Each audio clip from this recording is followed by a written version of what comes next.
नारायण नारायण नारायण नारायण।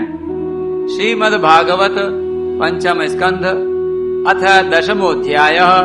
10वां अध्याय जड़ भरत और राजा रघुगण की भेंट। श्री सुखदेव जी कहते हैं, राजन, एक बार सिंधु सौवीर देश का स्वामी राजा रघुगण पालकी पर चढ़कर जा रहा था।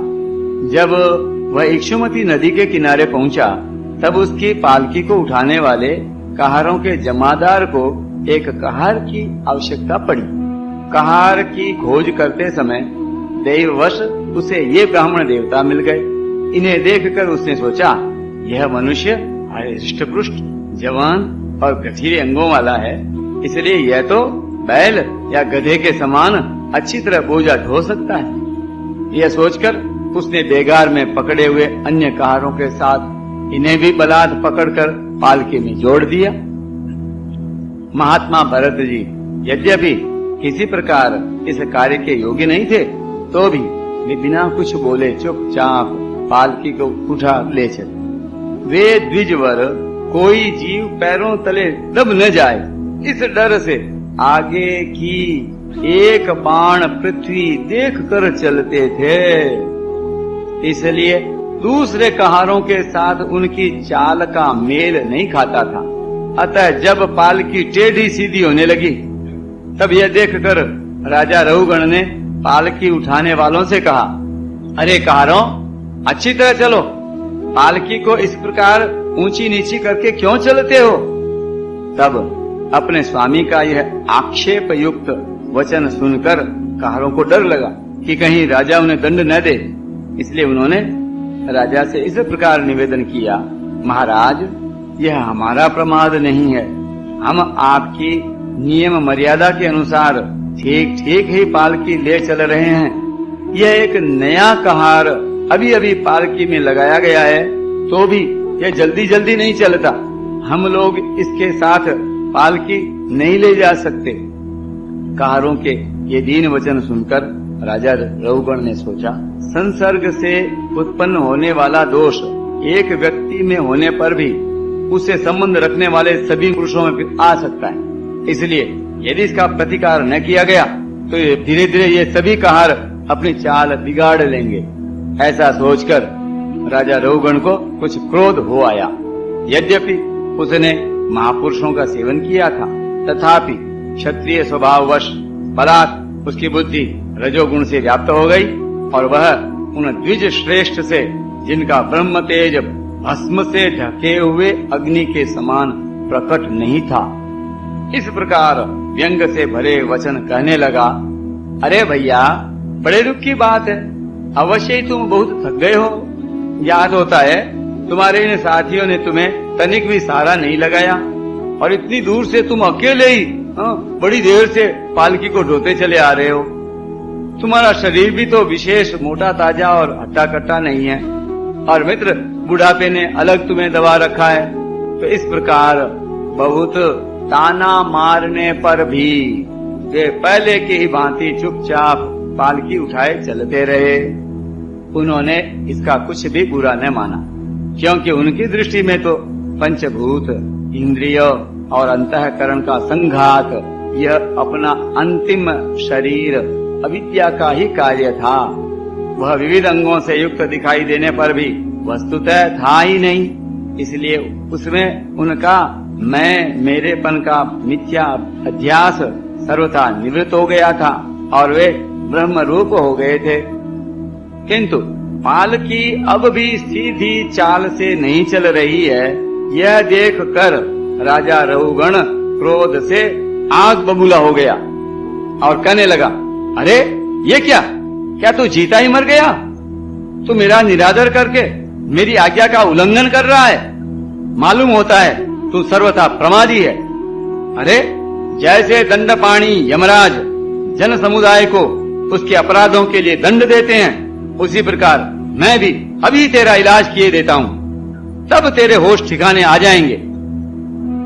रघुगण को राजा होने का अभिमान था, इसलिए वह इसी प्रकार बहुत सी अनाप शनाप बातें बोलता गया। वह अपने को बड़ा पंडित समझता था, अतः रज तम युक्त अभिमान के वशीभूत होकर उसने भगवान के अनन्य प्रीति पात्र भक्त वर भरत जी का तिरस्कार कर डाला। योगेश्वरों की विचित्र कहनी करनी का तो उसे कुछ पता ही न था। उसकी ऐसी कच्ची बुद्धि देखकर वे संपूर्ण प्राणियों के सुहृद एवं आत्मा ब्रह्मभूत ब्राह्मण देवता मुस्कराए और बिना किसी प्रकार का अभिमान किए इस प्रकार कहने लगे।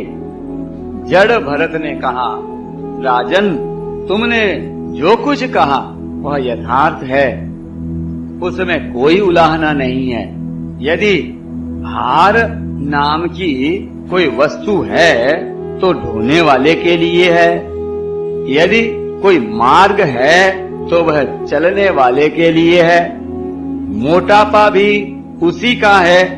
यह सब शरीर के लिए कहा जाता है, आत्मा के लिए नहीं। ज्ञानी जन ऐसी बात नहीं करते।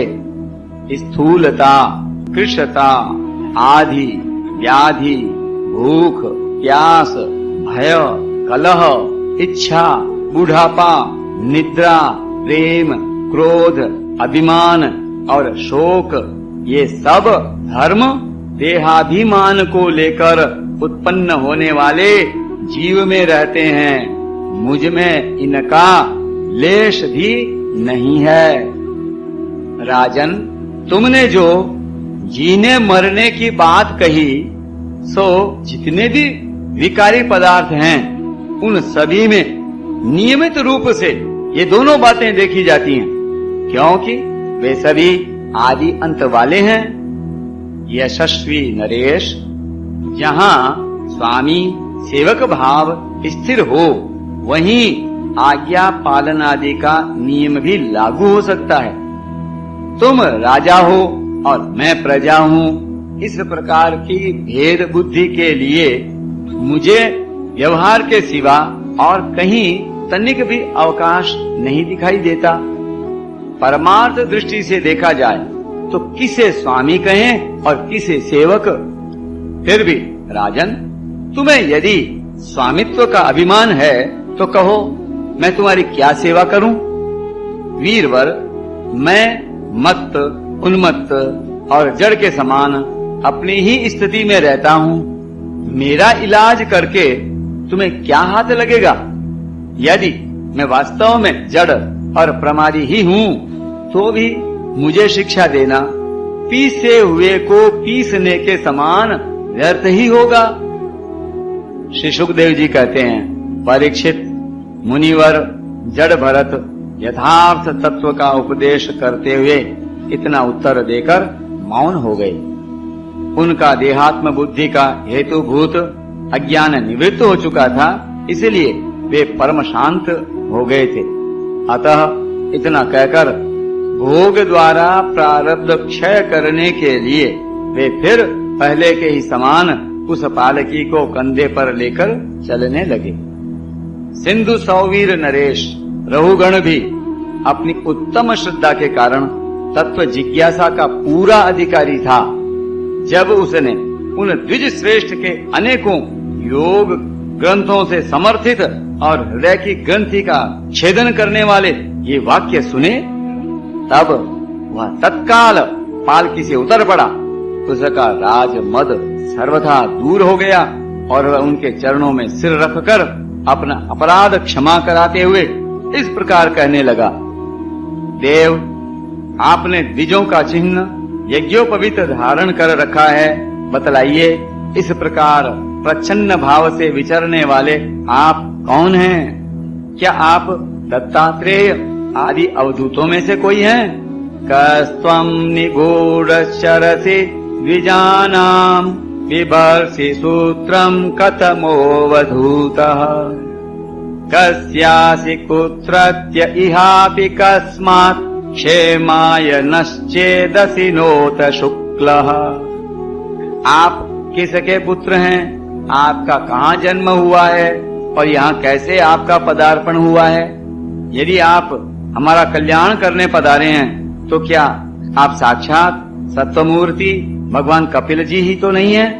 मुझे इंद्र के वज्र का कोई डर नहीं है, न मैं महादेव जी के त्रिशूल से डरता हूँ और न यमराज के दंड से। मुझे अग्नि, सूर्य, चंद्र, वायु और कुबेर के अस्त्र शस्त्रों का भी कोई भय नहीं है, परंतु मैं ब्राह्मण कुल के अपमान से बहुत ही डरता हूँ। अतः कृपया बतलाइए, इस प्रकार अपने विज्ञान और शक्ति को छिपाकर मूर्खों की भांति विचरने वाले आप कौन हैं? विषयों से तो आप सर्वथा अनासक्त जान पड़ते हैं, मुझे आपकी कोई थाह नहीं मिलती। साधो, आपके योग युक्त वाक्यों की बुद्धि द्वारा आलोचना करने पर भी मेरा संदेह दूर नहीं होता। मैं आत्मज्ञानी मुनियों के परम गुरु और साक्षात श्री हरि की ज्ञान शक्ति के अवतार योगेश्वर भगवान कपिल से यह पूछने के लिए जा रहा था कि इस लोक में एकमात्र शरण लेने योग्य कौन है?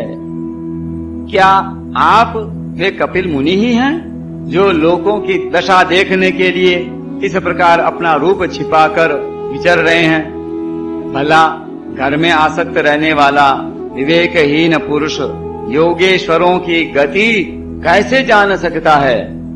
मैंने युद्ध आदि कर्मों में अपने को श्रम होते देखा है, इसलिए मेरा अनुमान है कि बोझा ढोने और मार्ग में चलने से आपको भी अवश्य ही होता होगा। मुझे तो व्यवहार मार्ग भी सत्य ही जाना पड़ता है, क्योंकि मिथ्या घड़े से जल लाना आदि कार्य नहीं होता। देहादि के धर्मों का आत्मा पर कोई प्रभाव ही नहीं होता, ऐसी बात भी नहीं है। चूल्हे पर रखी हुई बटलोई जब अग्नि से तपने लगती है, तब उसका जल भी खौलने लगता है और फिर उस जल से चावल का भीतरी भाग भी पक जाता है। इसी प्रकार अपनी उपाधि के धर्मों का अनुवर्तन करने के कारण देह, इंद्रिय, प्राण और मन की सन्निधि से आत्मा को भी उनके धर्म, श्रम आदि का अनुभव होता ही है। आपने जो दंड आदि की व्यर्थता बताई, सो राजा तो प्रजा का शासन और पालन करने के लिए नियुक्त हुआ, उसका दास ही है। उसका उन्मत्त आदि को दंड देना पीसे हुए को पीसने के समान व्यर्थ नहीं हो सकता, क्योंकि अपने धर्म का आचरण करना भगवान की सेवा ही है। तो उसे करने वाला व्यक्ति अपने संपूर्ण पाप राशि को नष्ट कर देता है। दीन बंधो, राजत्व के अभिमान से उन्मत्त होकर मैंने आप जैसे परम साधु की अवज्ञा की है।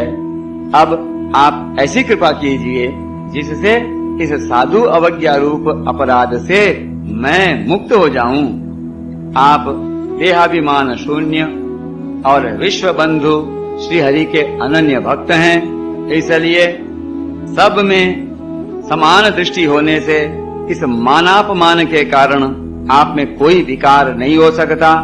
तथापि एक महापुरुष का अपमान करने के कारण मेरे जैसा पुरुष साक्षात त्रिशूल पाणी महादेव जी के समान प्रभावशाली होने पर भी अपने अपराध से अवश्य थोड़े ही काल में नष्ट हो जाएगा। बोलिए भक्तवत्सल भगवान की जय। नारायण नारायण नारायण नारायण।